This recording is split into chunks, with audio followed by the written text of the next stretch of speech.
N'hésitez pas à liker la vidéo pour nous encourager. Et si vous êtes nouveau sur la chaîne, abonnez-vous et activez la cloche de notification pour ne manquer aucune de nos prochaines vidéos.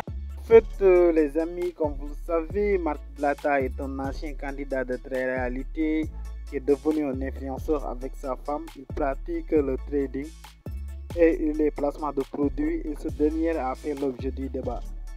Marc Blatta est accusé d'arnaqueur. Aujourd'hui, Rachid fait des révélations concernant les Bleus et les supporters. On va écouter les propos de Rachid.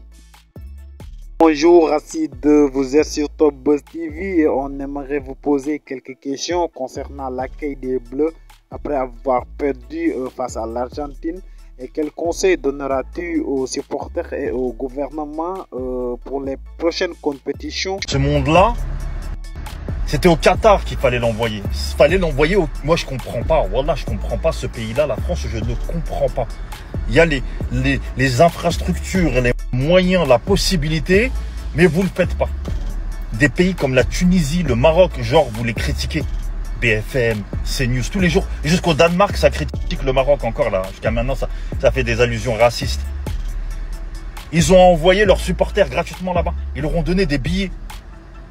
Des 45 000 Marocains qui étaient là-bas sur place. C'est quoi? Des Marocains, c'est un pays de milliardaires? C'est quoi? C'est des Émiratis? Non, c'est le Maroc, c'est en Afrique du Nord, frérot. Les pays que vous appelez les pays défavorisés, on a envoyé... Voilà, je sais pas, il vous faut quoi comme autre exemple? Et c'est quand que vous allez vous réveiller? Tu sais, les pays comme les pays d'Afrique du Nord que vous snobez, ils ont envoyé leurs supporters. Ah, dites? Wesh, comment ça? Vous êtes là à nous dire la France ceci, la France cela. Comment ils ont fait, eux, pour envoyer leurs supporters? Et nous, on était là dans des chichas à Paname à regarder les matchs, dans des bars, à regarder les matchs. On pouvait même pas supporter nos joueurs. Et moi, j'étais là-bas sur place. J'étais là-bas sur place. Wallah, s'il y avait 1000 supporters français de l'équipe de France, je sais même pas s'il y en avait 500, frère. Rachid, peux-tu nous en parler de ce qui vous faisait mal là-bas? Je sais même pas, il y avait une rangée de gradins de support. C'était honteux, frère. C'était honteux. Ça a mal la France, puissance mondiale. Ça a mal l'Europe. Non seulement pas capable de ramener du gaz, pas capable de ramener de l'électricité, et en plus de ça, pas capable d'envoyer leurs supporters au Qatar.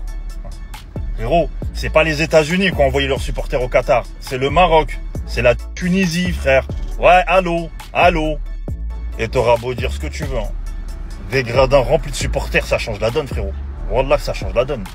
Les gradins, t'as vu que la finale, France-Argentine, les gradins, il y avait que des Argentins, frère. Il y avait que des Argentins. Imagine, il y aurait moitié Français, moitié Argentin ou que des Français. Wallah, que la coupe, il l'aurait prise. Sur ma vie, t'es fou, quoi. Tu les voyais, les joueurs, ils étaient pas, tu vois. Première mi-temps, comment ils ont démarré, même pas motivés, même pas... Voilà, c'est honteux. Oh, c'est honteux, frère. Un pays comme la France, c'est honteux. Honnêtement, c'est honteux. On est d'accord ou pas? Honnêtement. Tous les supporters de l'équipe de France qui étaient sur place là, pour le retour des Bleus, on les aurait tous jetés au Qatar. La coupe, la France, elle l'aurait prise. Et t'as vu? Moi, on m'a appris une chose. Les gens ne critiquent que seulement ce qu'ils n'arrivent pas à faire. Ça critique que ce qu'ils n'arrivent pas à faire. Ça critique le Maroc, ça critique les Arabes. Parce que ce qu'ils ont fait, ils ne le feront pas. Et c'est même pas une question d'argent, c'est même pas une question de finance. L'argent, il y en a en France. T'as vu? Quand c'est pour faire des allers-retours à 500K, juste pour un président, frérot, pour aller serrer des mains et rentrer sans la coupe, il y a de l'argent. Donc envoyer des supporters, c'était faisable. Mais ça, t'as vu? Et ça, la passion, il n'y a pas. Parce que c'est que des calculs. C'est que des calculs. Au Maroc, il y a de la passion. Il y a l'amour du peuple. Les gens, ils ont joué pour leur peuple. Ils ont envoyé leurs supporters parce que c'est le peuple. Quand t'entends que tous les joueurs du Maroc ont fait don de leurs gains, frère, de cette Coupe du Monde, aux défavorisés marocains, tu sais qu'ils jouent pour le peuple, frérot. Tu sais qu'ils n'ont pas joué pour l'oseille. Parce qu'ils ont joué avec le cœur. Et les supporters, c'est la même. Ils leur rendent comme ça. Tu vois ce que je veux dire? Et c'est ça qui manque en France. Trop de calculs, frère. Trop de calculs politiques, trop de calculs financiers, trop de... Je te jure, hein, quand il y avait le match France-Maroc, j'avais de la peine pour la France. Parce qu'il n'y avait pas de supporters, frère. Wallah. Quand ils ont gagné contre le Maroc, quand les joueurs ils se sont tournés vers leur public français, il y avait une rangée. Ça faisait de la peine. Faut dire, ils ont gagné. On a perdu. Je l'accepte. Je suis français, je suis franco-marocain. Tu vois ce que je veux dire? C'est les deux équipes que je supportais. C'était le Maroc et la France. Bon, j'étais Zaraf avec l'histoire Zidane et tout, mais ça reste quand même mon pays. Mais wallah, ça faisait de la peine, frère. Ça faisait de la peine. Une rangée, frère. Ça veut dire quoi, ça? T'as vu la scène, là? La scène où t'as tous les joueurs de l'équipe de France qui avancent sur le balcon, qui avancent quand le retour à Paname, là, qui avancent sur le balcon et qui voient tout le peuple français qui est là pour les soutenir. Frère, t'as vu, ils ont eu un regain de... Tu vois ce que je veux dire? Ils ont récupéré le sourire, ils étaient contents. À part Mbappé. Mbappé, t'as vu, je sais pas... Il est resté stoïque. Comme si on lui avait promis un truc et il l'a pas eu. Et c'est là que tu vois qu'en vrai de vrai, les supporters, ça joue beaucoup, frère. Surtout dans des grosses compétitions, ça joue énormément, frère. Ça joue énormément. Et je me suis dit que si tous ces gens-là seraient au Qatar, ce serait la France qui aurait la coupe. Vraiment. Et VG Dream, horrible. Salam tout le monde, bien encore. C'est moins d'1m60, c'était quoi? Il fait un temps magnifique ici. Incroyable. Je suis dans un parking et je transpire pas. Enfin, c'est pas un temps pour ceux qui viennent en vacances, tu vois. Il n'y a pas de chaleur extrême. Mais il fait bon, frère, il fait bon, il y a de l'air, tu transpires pas. En fait, là, c'est la période idéale pour ceux qui voyagent en famille avec leurs enfants. Tu sais, ceux qui ont des enfants en bas âge. Là, tu vas kiffer. T'as vu? Tu vas kiffer. Ceux qui viennent pour bronzer de fou, se cogner au soleil, faire la crêpe, c'est pas trop la période. Mais ceux qui viennent avec des enfants, t'as vu, qui veulent profiter de Dubaï, visiter, en plus c'est calme. Je kiffe, frère, il n'y a personne. Je kiffe. Quand je marche dans la rue, ça parle anglais, ça parle russe, j'entends pas de gens parler français.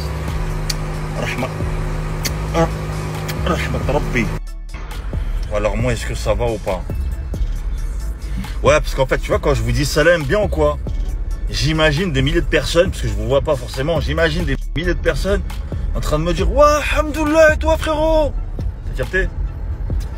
Donc ouais, hamdoullah, ça va, hein, ça va, mais fatigué, frère. Fatigué, putain, ça se voit, j'ai plus 20 ans. À l'époque des nuits blanches, bon, à l'époque je sortais en boîte et tout. Boîte de nuit, after, temps de récupération, 2 heures de sommeil. Et je repartais, j'allais au taf. Là, le vol Paris-Dubaï, plus derrière, Doha, nuit blanche, re-nuit blanche, re-retour à Doha, re-nuit blanche. Je suis éteint, frère. Je suis éteint. Oh là, je suis éteint.